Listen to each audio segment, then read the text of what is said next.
Well, here we are, folks. Night Found vlog, Dream After Dream. Polishing off some Irish cream. That should surprise nobody.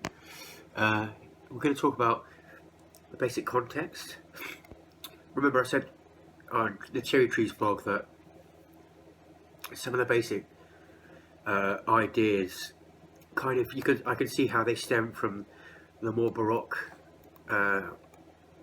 darker chord element of songs and Cherry Trees like The Chariot or One More Red Line to Slay.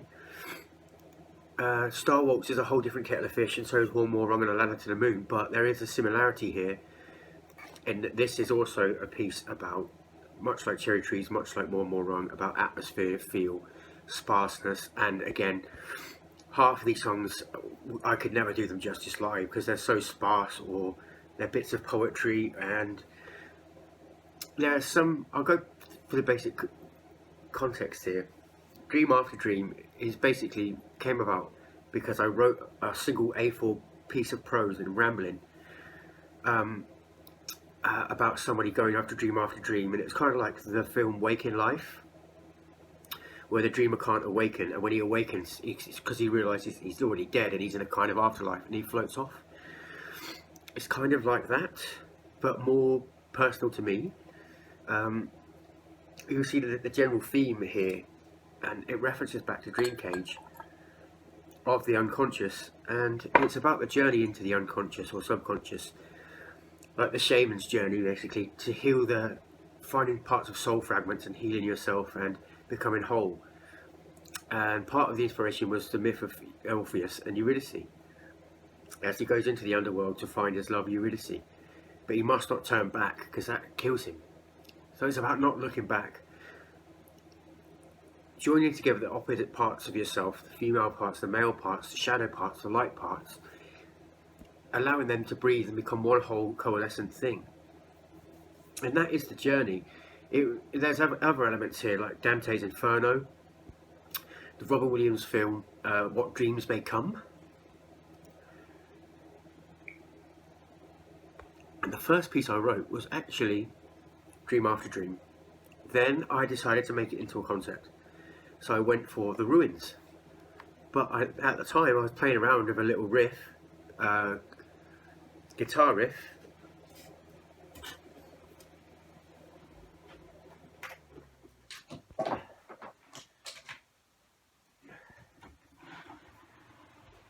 And so then I chopped and changed the riff up, so we can hear it.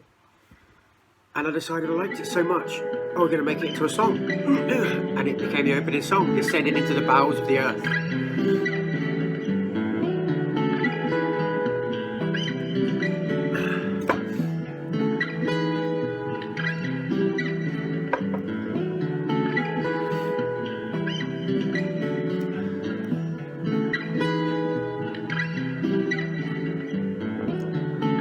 I showed this to someone, they said it was very unusual to take the acoustic element because it comes in with a bit crushed, very heavy beat,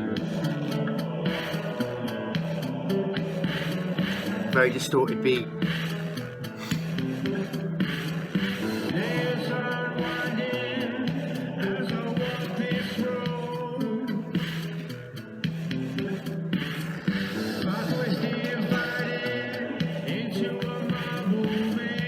You'll notice as well, my voice is really different on the album. I think a year and a half worth of gigging, doing 2-hour gigs, and just looking after my voice and projecting it right, using my diaphragm, opening my mouth to sing louder, warming up properly, I've developed a stronger voice, and you can definitely hear it on the album.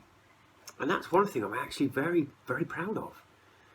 And I can hear the change in my voice, and it's nice that it's gone stronger. And now I look back to albums like Cherry Trees, and I wish I had the voice I had now. This is actually the first official song that I wrote for it, called The Ruins, referencing Orpheus as an archetype, Orphic archetype, which is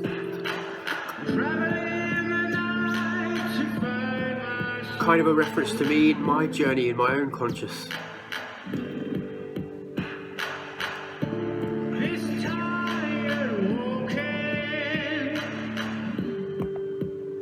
Again, quite a heavy 808 distorted sound.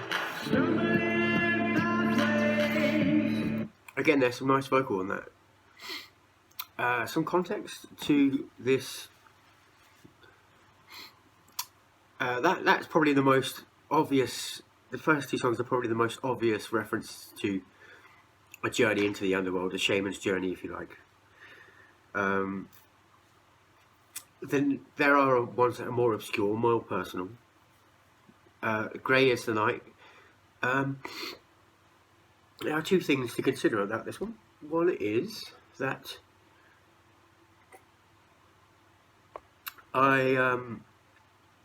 it really feels like Ilfracombe. Like when I went to stay in Ilfracombe and stayed at the Carlton Hotel and played like a little live stream gig there. It was really, I was going through a really rough time and I was having such bad anxiety, and it really helped me.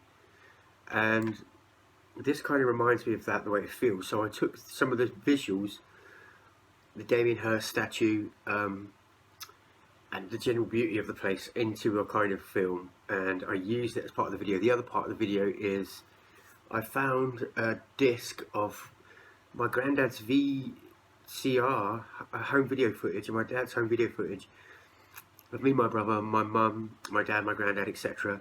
when we were children. I couldn't get it to work at all because this format that was ripped into onto disc is so old. In the end, I actually had to find I was able to play the file, but I was not able to do any edit it or anything like that. So I actually had to film it with my phone. But it's great. It made a great part. All these songs, I made a film to go with them because it just felt like the right way to go with it. And the film is equally important. I think it's the best film I've ever done, set to music. So let's listen to it.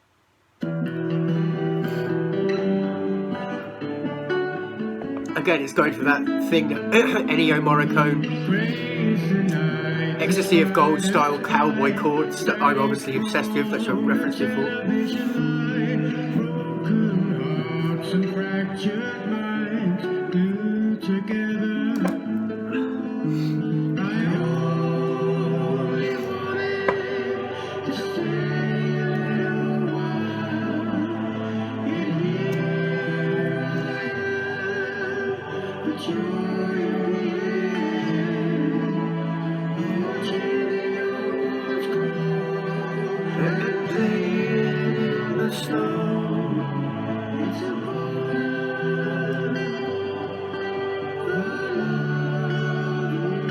This is actually one of my favourites.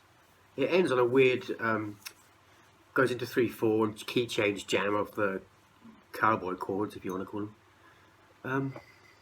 It's about like one more red line to slay. It's about the fantasy of death and then the decision to live, which all can happen in a moment, in a night. And I'm referencing watching the young ones grow, like my nephew. The beauty of life. Cave Dwellers.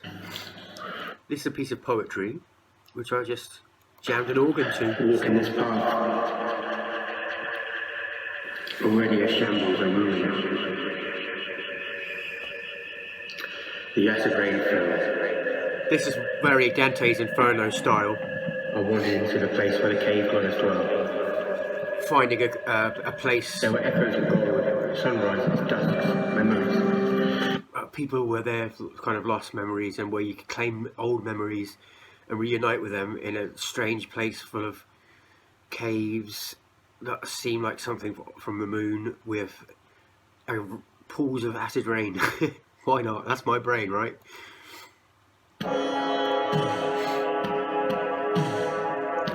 We've got guitar synth on this, and some of that really old school sounding synth organ. It reminded me of a little bit of the Never Ending Story soundtrack when I wrote it. But I like this song, it's cool, I like it. It's one of the stronger parts. It comes in with a classic bass arpeggio, synth arpeggio in the verse.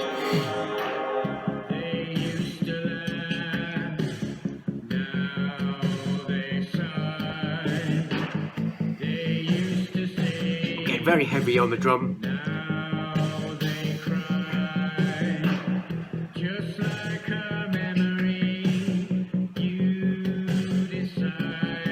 Just like a memory you decide was the memory of a dream. Have you ever experienced that, where you think something's kicked off a little memory in your mind and actually it's something you've dreamt? Or there's a line blurring there and you can't tell? Dream After Dream, the actual track itself.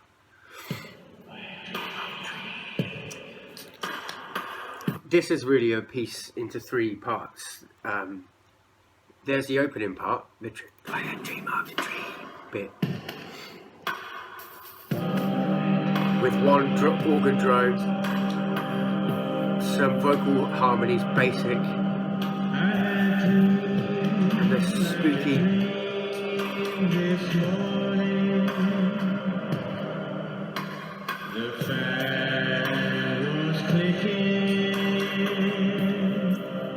and the room was in a fog of blue.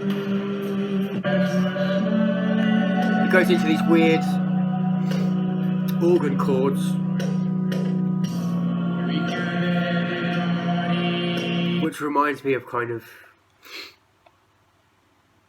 Indiana Jones and the Last Crusade, the bit where he goes into the cave of the old Crusader who's protecting the Holy Grail. And it comes in really drum heavy. There's some interesting things there, like I looped. One of them was me opening a can of beer. That's it, me opening a can of beer. It's the title track. It's a piece you could never play live, really. The only way to play it would be to play it to a backing track and maybe manipulate vocals and sing them at the same time. It might be interesting, but it would sound so similar to that, it might not be worth doing. You couldn't obviously do a guitar version of that any justice. Dream Labyrinth. Once again, journeying into the old subconscious elements. A Dream Labyrinth, 2019, is a dream motif that I keep having, where I'm in a dream and it's basically like a labyrinth, and you're going through doors, walking different places, and your feeling is that you can't get out, but you're moving around in a map that keeps changing, like you're in there like a labyrinth. It's interesting if you've never had it. I think the way out of the labyrinth is to get it to the middle of it. I made a point to myself in a dream once that I could get out of it, and I got outside of the labyrinth, but then I kind of got bored of that and wanted to go back in again. So it's not about fear. It's not about not being able to get out. It's just a thing. Interesting thing. It's like if you've ever seen the Doctor Strange film, where one of the characters can separate a place into a bubble of reality where they can fight and manipulate the reality. There's elements of that there. I've seen some very interesting things in Dream Labyrinths. Twat. Here it is. It's one of the strongest songs. It comes in with a cool ass intro. Again, very heavy on the distorted drum machines. A bit of oboe. And very passionate chords with oboe melody. Enjoy.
hanging on because I want to listen to the chorus. You haven't listened to it for a while. Center of the maze, no way to back out. The center of it all, the way out is change. So you basically see how I've worked that theme into the theme of the album. This is a true concept album. There are albums I've done which are true concept albums, like Mouse Escapes. But this is, I think, the truest concept album. And I've worked themes, melodic motifs and themes and chords into the whole piece, which I didn't do in the Mouse Escapes. Star Map feels like a theme. The Star Maps feels like a concept theme, but it's not. It's just me. The way those songs came together. Dream Cage, again, is just the way that those songs came together. Urania's Mirror is actually a hodgepodge of various things. There's a couple of really old songs on there which were going to be on the Empty Throne, like a Feather, In the Valley Below.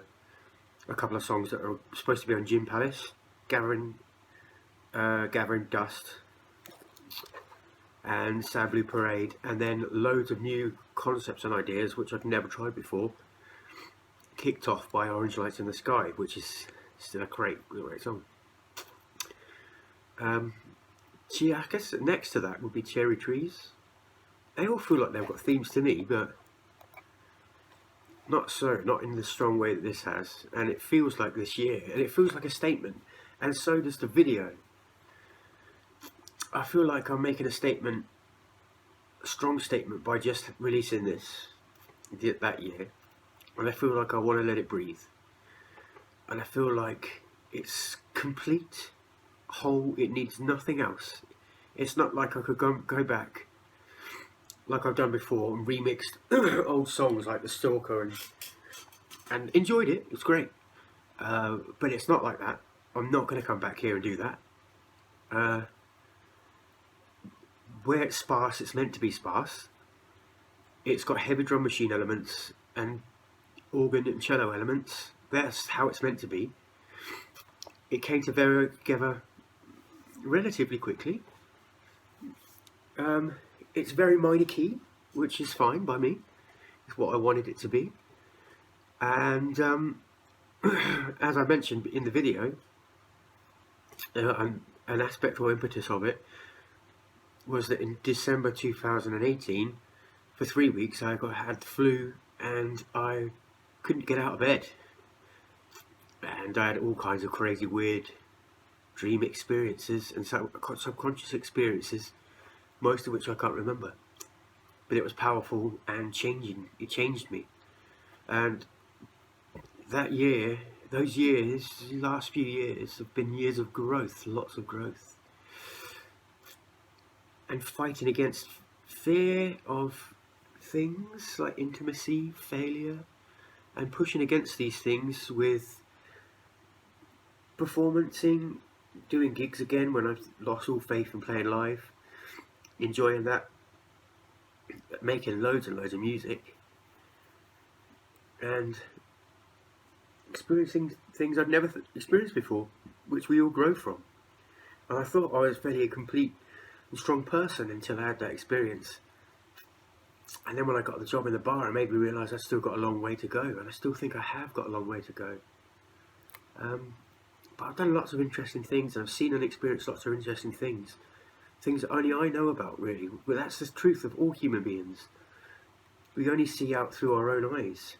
We want to be different sometimes. We hate ourselves sometimes. We are cruel against ourselves, judgmental against ourselves sometimes. And sometimes it's not wrong to be that way. Because we can be cruel, we can be unkind, we can be horrible. But compassion also should include yourself, and growth should be an understanding of your own growth as well. Anyway, so Dragon of Chaos is this is a basic concept, which is kind of Jungian, but it also is vaguely influenced by Jordan Peterson when he talks about the archetypal dragon of fear, and he makes a reference to the Tiamat dragon in Sumerian myth. he's saying that the the archetype of fear is the dragon in our own consciousness, which we have to slay in order to achieve a more enlightened and complete mind. So I've just gone hell for leather on that concept. So this is just a piece. As you approach the centre of the labyrinth, As you approach the centre of the labyrinth, being chased by unknown things, being chased by unknown things, dark things, things forgotten, things forgotten, memories misplaced, memories misplaced, nightmarishly, nightmarishly, parts of yourself left behind, parts of yourself you've left repressed behind, anger, repressed memories, repressed, false memories, false dreams. memories. There's a glimmer of gold in the centre. I've got into the idea of using a harmonium. There's a glimmer of gold in the centre. What could it be? There's an aspect of chaos to all this. There's an aspect of chaos though. Some kind of strange fire. Kind of strange The fire. gold of enlightenment. Of some clarity, some kind of enlightenment. Some kind of hidden truth in plain sight within you.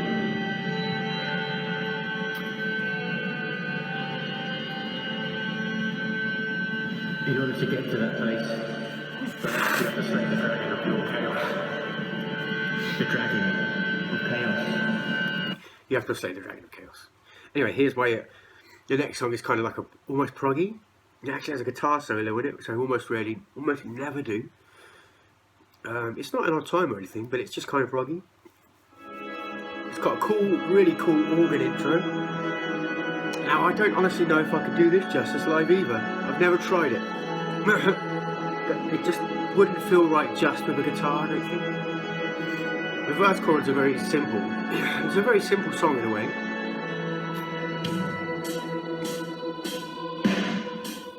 Again, a heavy distorted drum.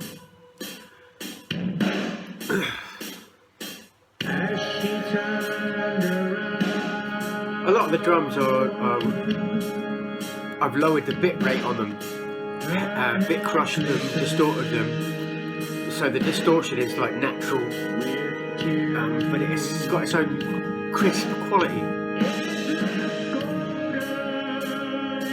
Here's some other context as well, actually, and I'll play you Down at the Well a little bit of this. This is one of my favourite parts of the whole album. Harmonium with a vocal solo.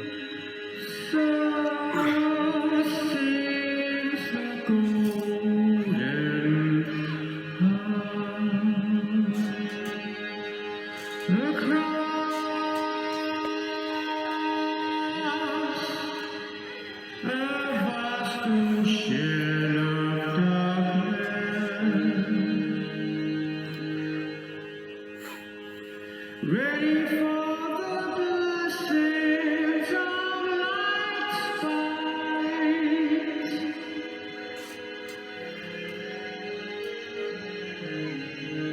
The grandfather still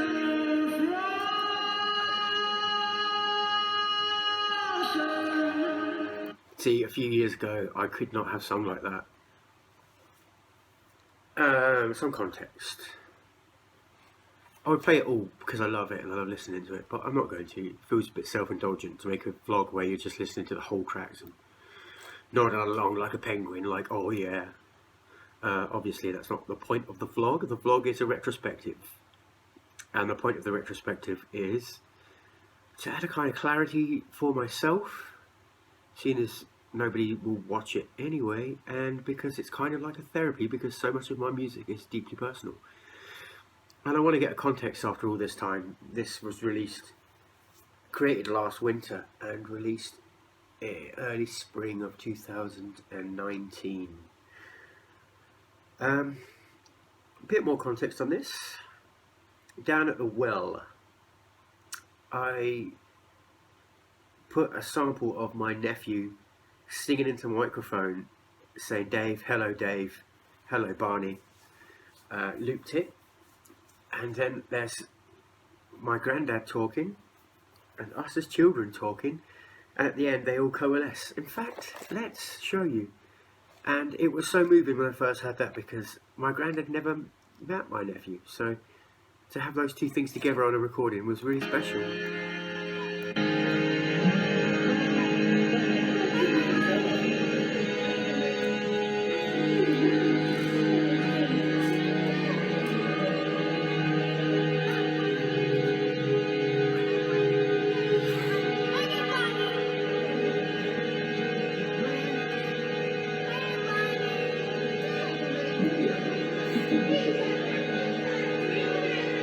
that's me and my brother Topper.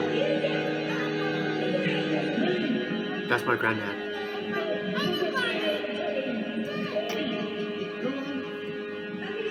I kind of feel like we never do this in life. We never coalesce all these elements. And music as a piece of art is powerful like that. You can take all these sound samples and mix them together, and even if it didn't have music there, it would still be emotional because it's so familial. And we're surrounded by sound. We're so used to the sound of our own voices from inside our head. And the sound of the way people speak and the people you love, and it's so affecting. Like when my mum used to read me bedtime stories, it's so affecting. Anyway, obviously I took those samples from the VHS that my granddad recorded. Fountain of Youth. I tried to put my voice through a vocoder effect, and it sort of worked, but sort of didn't work. But it was kind of interesting, and then I layered a few vocal takes on it.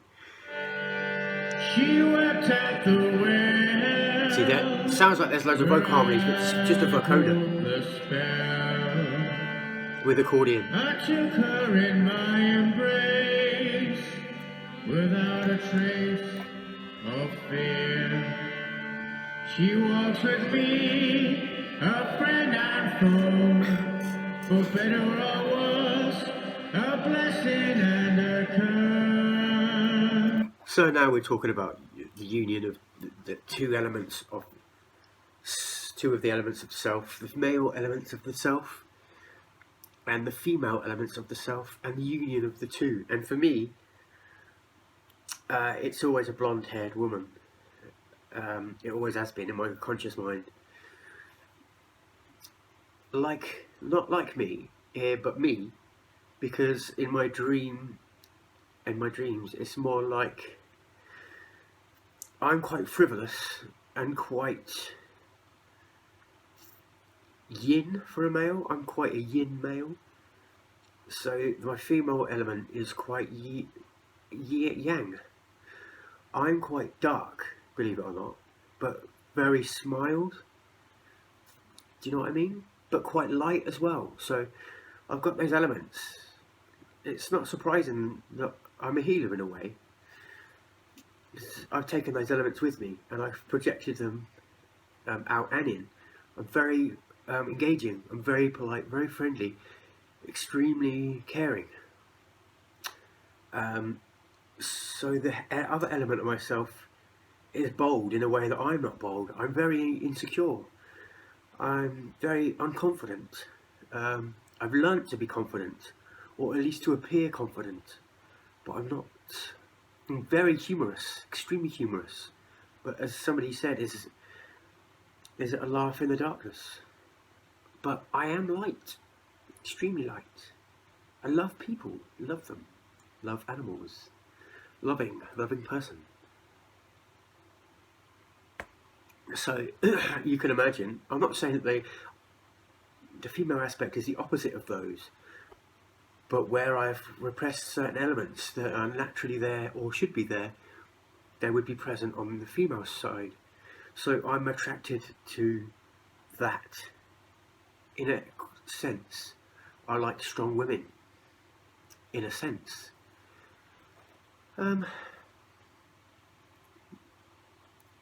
Back to some more context. Some of the framework of the song actually comes from a very odd experience. Does that surprise you by now? Me and my friend Nolan were walking through Lou. We'd seen Joanna Cook, who does piano and singing, and we were walking through Lou, and there was a woman with her back turned to me with this beautiful long blonde hair. She was swaying in the shop doorway, and she didn't hear me, but she turned around and looked straight at my eyes, and then just obviously ranted at me. She called me a prick or whatever, or why are you looking at me or whatever with this shit. But there was a moment there, and I thought that's really weird, and it's kind of prescient because it's like the Fountain of Youth or Down at the Well or whatever. Down at the Well is, I use the visual of St Nectern's Glen. which I took Zoe to when she came to Cornwall because she really wanted to see it. And I would not have gone if she hadn't come down to Cornwall. Zoe also did some excellent artwork where she's done Anna Brocklin's The Isle of the Dead in the background, a loose concept idea, and Orpheus kind of in the underworld of his lyre with his eyes closed, stretched out upon a rock. And finally, Invictus the Invincible Soul. So in my version, Orpheus doesn't end up headless floating downstream singing. He reunites, well, it's not literal, but the concept is a reunion. There's a reunion, and there's an ascension of the soul. And it's Invictus, the victory of the soul, the invincible soul.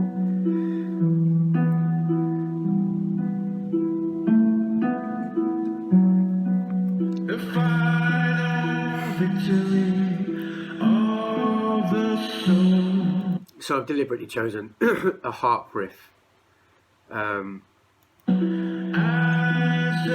wanted to bring out something in my voice, which I like it now. Through effects with compression and some other things. I wanted it to sound a certain way.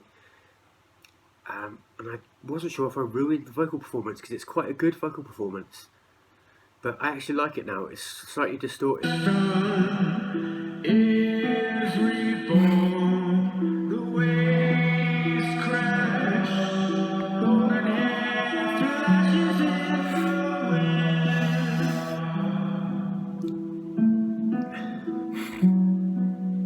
Male, female, united, all the battles now behind us.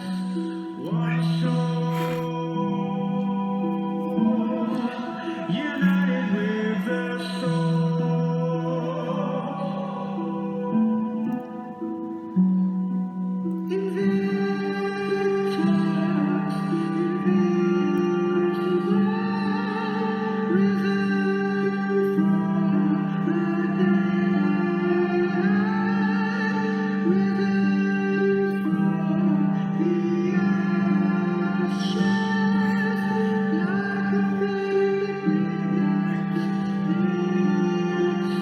Like a flame that reignites itself.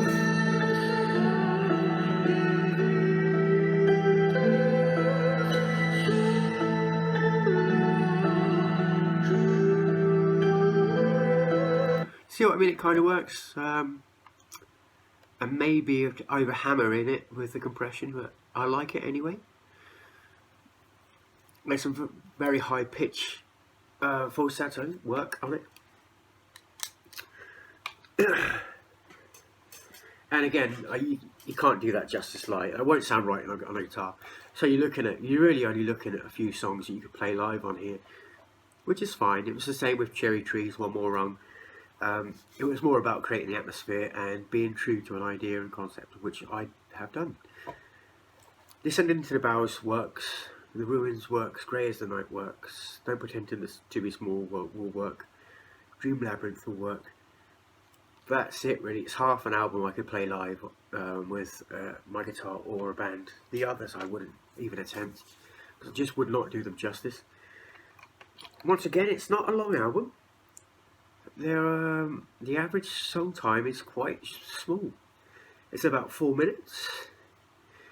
There are Cave Dwellers is 1 minute 46, Dragon of Chaos is 140, Fountain of Youth is 118, Invictus the Invincible Soul is 243. The longest songs are Dragon Guards of Gold and The Ruins, and then Dream After Dream. It's quite short in that respect. 12 was always my favourite number of songs for an album. Not a 10, you're cheating people out of 2 songs in my opinion. It was always, they could only fit a certain amount onto an LP to cover the bandwidth of EQ. If you try to fit more than a certain amount onto an LP, traditional LP, what would happen is you'd lose loads of frequency, so it would sound really tinny. You'd lose all the low end. So that's why it was maximum 6, 7 on one side, 5 to 7 on the other side. So you end up with the A side, which I still think in that terms because I was brought up with LPs and tapes. Tapes were cheap. I was a little shitbag, snotbag kid. I didn't have nothing but a paper round, so I could buy out tapes. And I would always think of what's going to kick off this second side. What's the second side going to be? What's the first side going to be? I always thought that end with something mellow on the first side, begin with a good strong open on the first side. On the second side, start with something upbeat, end with something really, really downbeat. Basically, Nirvana, never mind, is how I learned that. Because you want contrast. You don't want to go for the same thing all the time. So that's it, dream after dream. I said I would never do another vlog after Endless Blinking in the Sunlight, but I then did Gin Palace. Left that a very long time, or it feels like I did. Then finally onto Cherry Trees, and here we are. In the month of December of 2019, I've done a Cherry Trees vlog, Star Wars vlog, One More Rung on the Ladder to the Moon vlog, and now this Dream After Dream vlog. So, once again, if there's anybody out there, thanks for listening. Here is Davey.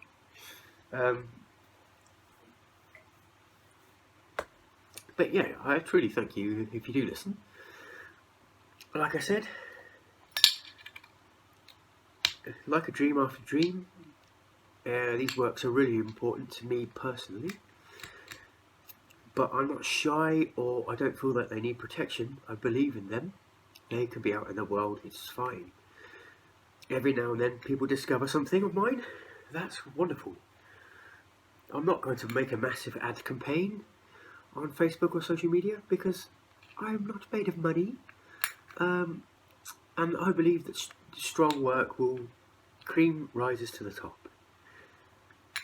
Somehow, somewhere, it's got to be out there. That's what I want. I play live. That's a good advert for music. And like I always said, I always say and I always will say, never give up on it. And the reason why, there's a list of people in my mind right now who have more or less given up on making music, or they've left it too long, or they're fanning around, or they've thought it's all about money. In other words, I can't do it because I haven't got the money to go to the studio. Yes, you fucking can. I did my first album with no money. I did it on one of those cheap stem mics, and I held that to my guitar because I had no input on my cheap shitty laptop. Everything I recorded on was freeware software, which you can easily find freeware recording software. Star Map, both Star Maps were done like that. The Mouse Escapes was done like that. And Birth of Vision was done like that on cheap instruments, cheap keyboards. So there's no excuse. You can make them sound good and get some free production software. You can get all the things you need to do if you want. You can make good quality music videos on your own. You can, even whether you invest in that financially, which I have invested in that over time. I've learned how to edit on my own and produce on my own. I've done everything on my own. I wasn't going to wait for somebody else who was never going to turn up. And I had to do something because I've got a fucking massive passion for it. I wasn't going to wait for a band to show up. If people wanted to be in a band, that's fine. I've jammed with people, that's fine. Only if they want to do it, really want to do it. If they don't really want to do it, fucking leave me alone. You know, I'm happy to jam. Don't mess me around if you're not going to commit to the idea. And I've got a wide library of stuff I've done, and also a wide library of covers I do well. So once again, I say this to anybody who's listening: don't ever feel disheartened or down. Never let a bad moment control you. Never give up on something you love because someone said it was shit or made you feel like shit. Get back on the horse, even if it takes a year. If you're wiped out, if you're burnt out, take a break. If you can't hear it anymore, take a break.